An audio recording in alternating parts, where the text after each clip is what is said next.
जय श्री बालाजी चैनल में आप सबका स्वागत है। जो भी दर्शक देख रहे हैं, मेरा प्यार भरा प्रणाम।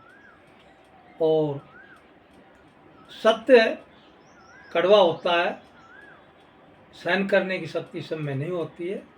तो हम जो भाई से नहीं देखा जाता है तो हम माफ़ कर दें। हमारा किसी से कोई वो विरोध भाव नहीं।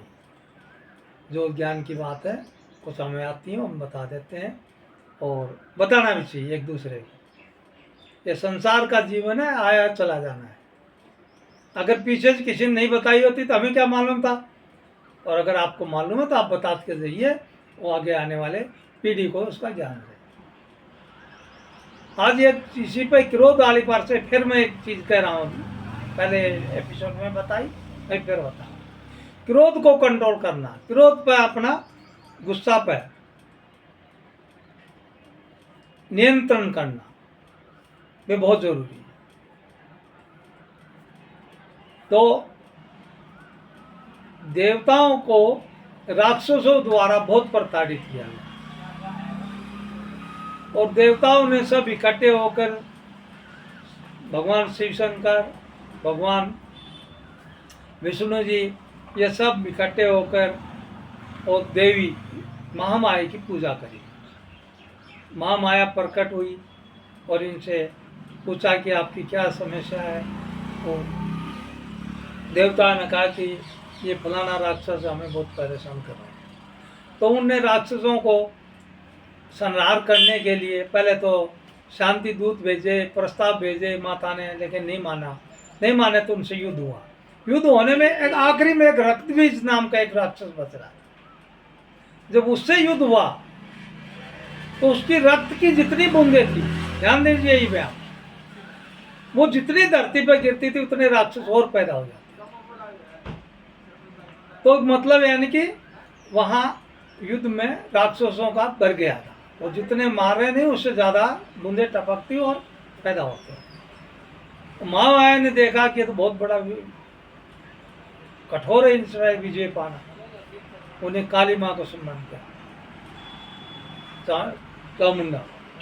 और जब सुमरण किया कि उनको निर्देश दिया दुर्गा देवी ने, आपकी आप इनको रक्त बीज के जितने भी बूंदे पड़ेंगी जमीन पर वो पड़नी नहीं चाहिए, आप कपर लीजिए और इसका पूरा रक्त आप पीना है। तो ये जब इसका रक्त खत्म हो जाएगा तो अपने आप नष्ट हो जाएगा, खत्म हो जाएगा, मृत्यु हो जाएगा शरीर। इस पर मैं वार करूंगी और ये युद्ध में मारा जाएगा, अन्यथा ये मरेगा नहीं।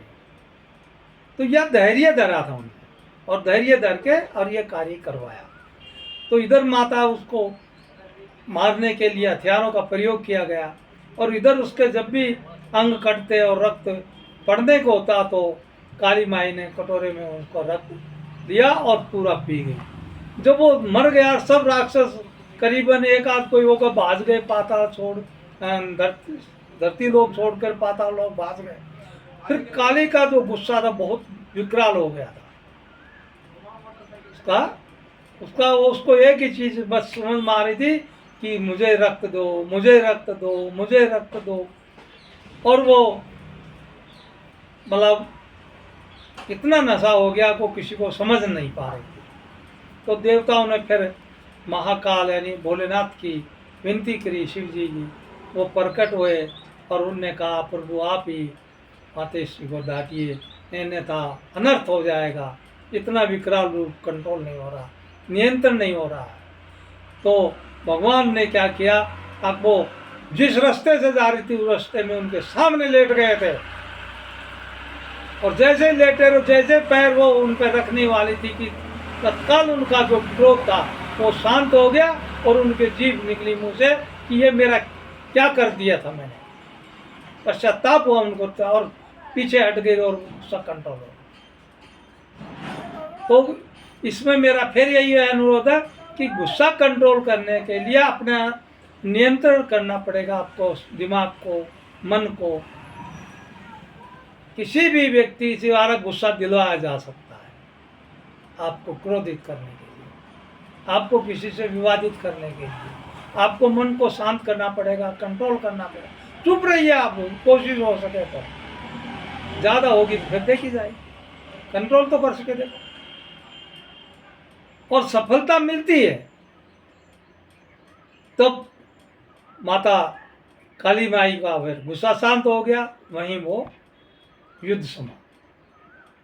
तो मेरा यही कहना है, अपने मन पर कंट्रोल करो, गुस्सा कम करना।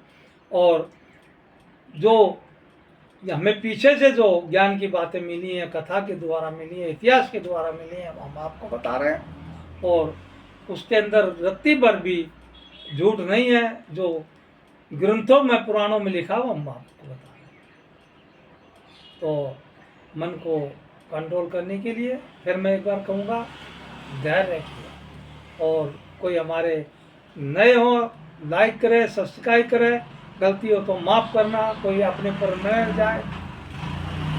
हमारा काम किसी के मन को ठेस पहुंचाना नहीं है, हम बार बार यही कहते हैं। जय बालाजी की, जय सनातन धर्म।